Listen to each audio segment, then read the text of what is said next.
Although Shane Lowry and Seb Straka were quite wet, I was wondering, was that a shower? Well, they had an Aston Villa style jersey set up, unfortunately.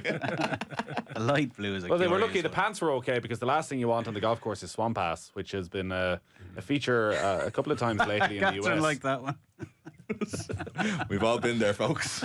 We've all been there. Well, Lucas Glover. You need to hit a drive into the trees so you can go and adjust yourself a little bit. Considering the heat that is there in Rome this weekend, maybe Lucas Glover should have been given the pick, because he went on a run, he won a couple of tournaments and was sort of thereabouts. But on the last tournament he won, he had those sort of light brown trousers on, and there was a lot of humidity, and there was a lot of swamp pass from about the third hole on. Okay.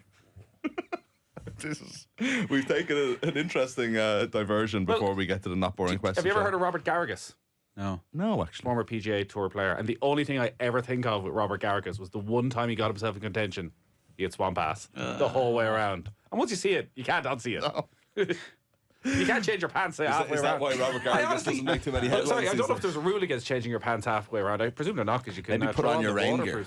Now, the problem is it's obviously roasted 40 degree heat. But I did think that, like, Lucas Glover is in contention.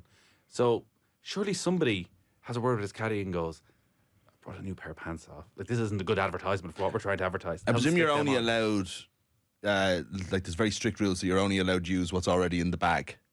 That's what you have for your 18 holes, is what's in the bag. You're not allowed to add in an extra. So are you rips. using some much needed room for? Well, they don't carry pants? extra pants. No, that's so you'd be asking someone to go and buy you a pair. You should be looking at it going, like what happened. It's very humid today, which is exactly what happened in 2010 at the Ryder Cup, when Corey Pavin's wife designed their waterproof gear, and she wanted all their names put on the back.